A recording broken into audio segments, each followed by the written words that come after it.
Before we get into phones, software updates, batteries, or any of that, I want you to look at this.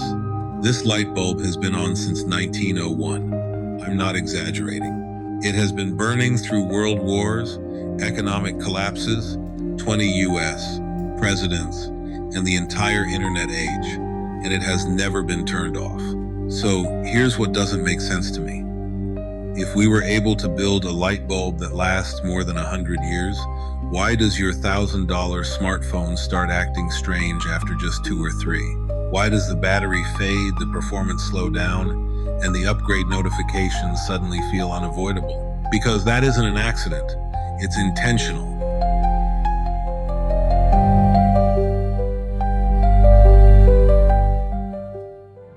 In 1924, the largest light bulb manufacturers in the world met in Geneva. This part isn't a conspiracy theory or a rumor, it's documented history.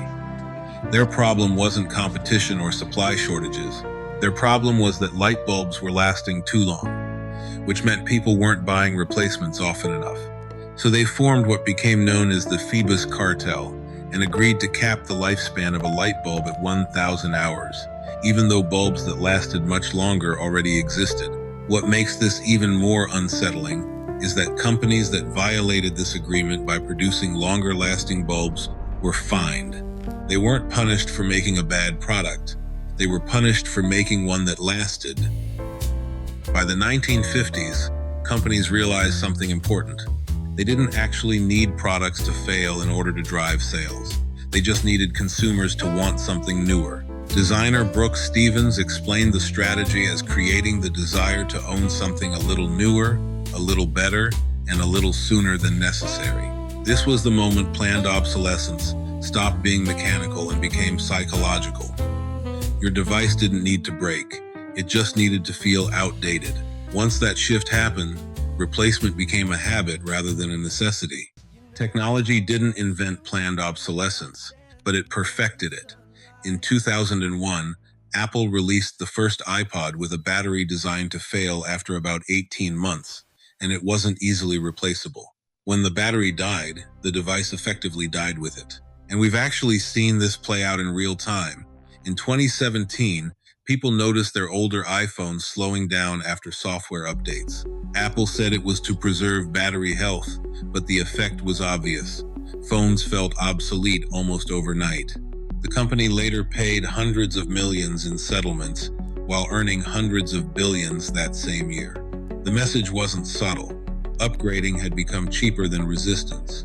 Today, the same pattern shows up in quieter ways.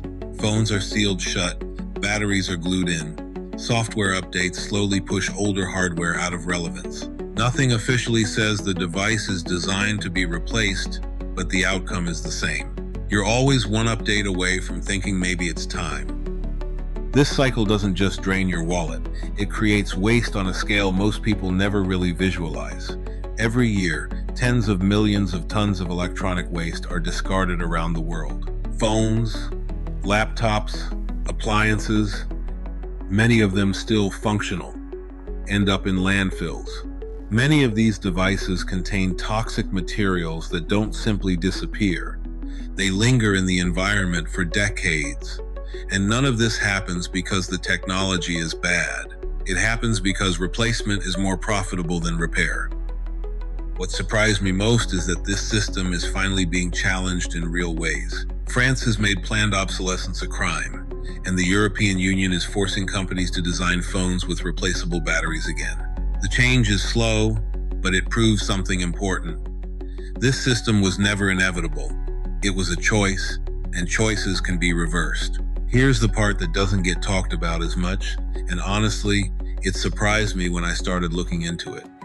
People are finally pushing back. It's called the right to repair, and at its core, it's a simple idea. If you buy something, you should be allowed to fix it. For years, companies have done the opposite. Phones sealed shut, batteries glued in, proprietary screws you can't buy, software that disables features if a third-party repair is detected. In some cases, even tractors and vehicles that won't operate unless the manufacturer authorizes the repair. And this isn't theoretical. Farmers have been locked out of fixing their own equipment.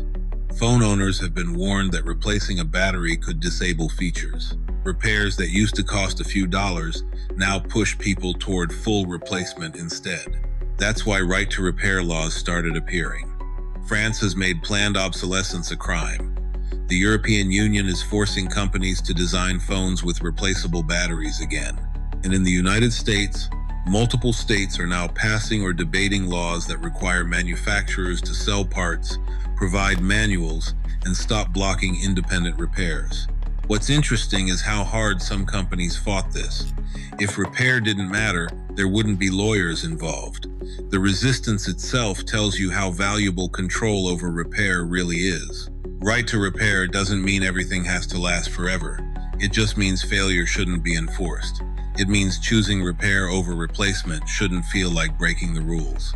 And it means the upgrade cycle we've all accepted isn't as inevitable as we were led to believe. The Centennial Light is still burning today, not because it's magical or mysterious, but because it was built to last. It's a reminder that durability isn't impossible. It's just been deprioritized. So now I'm curious, what is the oldest piece of technology you own that still works perfectly?